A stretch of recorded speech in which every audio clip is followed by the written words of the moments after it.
मीरपुर नाम के शहर में तेजस अपनी पत्नी नीरू के साथ रहता था। पति पत्नी दोनों ही नौकरी करते थे। एक दिन तेजस गांव अपनी माँ के पास फोन करता है। हेलो, प्रणाम माँ। जीते रहो माँ, तुम दादी बनने वाली हो हैं? अरे वाह, ठीक है बेटा, मैं कल ही आती हूँ। जब माँ जी शहर पहुंची तो बेटे बहू ने बहुत अच्छे से स्वागत किया। लीजिए माँ जी, चाय। अरे गर्मा गर्म पकोड़े ले आओ माँ के लिए। नीरू रसोई में गई और 2 मिनट में ही पकोड़े ले आई। जी ये लीजिए। बहू जादू से बनाए हैं क्या? अभी तो रसोई में गई थी। यम्मी। माँ जी, शीला रसोई में पकोड़े तल रही है, मैं बस लेकर आई। हे भगवान, मेरा धर्म भ्रष्ट कर दिया तूने। अब तो गंगा जल से शुद्धिकरण करना होगा। दूसरे दिन, माँ जी मैंने नाश्ता बना दिया है, ऑफिस जा रही हूँ। पर अभी तो घर का सारा काम पड़ा है। शीला आती ही होगी, झाड़ू पोछा बर्तन कपड़े वो सब कर लेगी। हमारे जमाने में घर का सारा काम हम ही करते थे। जी माँ जी, आप बहुत होशियार हैं, मैं घर ऑफिस दोनों नहीं संभाल पाती। तो जरूरत क्या है घर से बाहर जाकर चाकरी करने की? वैसे भी घर का काम खुद करने से घर में बरकत आती है, समझी? पर माँ जी। पर वर कुछ नहीं, इस महीने की पगार मिले फिर ऑफिस बंद। हाँ।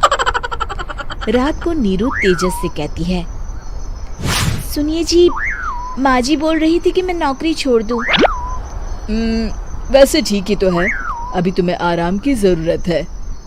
फिर भी आराम कहाँ, शीला को छुड़ाने के लिए बोल रही थी। तो अब 24 घंटे में इतना काम तो कर ही सकती हो। पर जॉब पसंद है मुझे, घर पर मन नहीं लगेगा।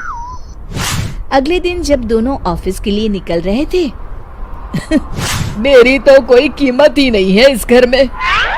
माँ जी, आजकल महंगाई बहुत है, रहन सहन भी बदल गया है, दोनों नौकरी करते हैं तभी ठीक रहता है।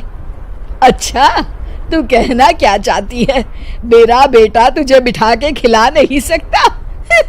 तू ही इस घर का खर्च चला रही है, हैं? नहीं माँ जी, मेरा वो मतलब नहीं था। मतलब खूब समझती हूँ, ये बाल धूप में सफेद नहीं किए मैंने। हाँ। अब तो ये रोज का काम हो गया था। तेजस भी रोज की झिकझिक से परेशान हो गया था। एक दिन उसने कहा, नीरू, वैसे भी तुम्हें मैटरनिटी लीव मिलने वाली है, तो अभी से ही छुट्टी ले लो। पर क्या, मेरी सैलरी अच्छी खासी है। आखिर नीरू ने रिजाइन कर दिया। जब बच्चा हुआ तो घर में सब बहुत खुश हुए। कुछ दिनों बाद तेजस फाइल देख रहा था। क्या हुआ तेजस, कुछ परेशान लग रहे हो? हाँ, वो हमारी जितनी सेविंग्स थी वो तो हॉस्पिटल में और छठी के फंक्शन में खत्म हो गई है नीरू। और अभी वैसे मंदी चल रही है तो मैं बोल रही थी कल मुन्ना को हेपेटाइटिस का टीका लगवाना है। नीरू, क्या पोस्टपोन नहीं कर सकते? नहीं जी, बिल्कुल नहीं।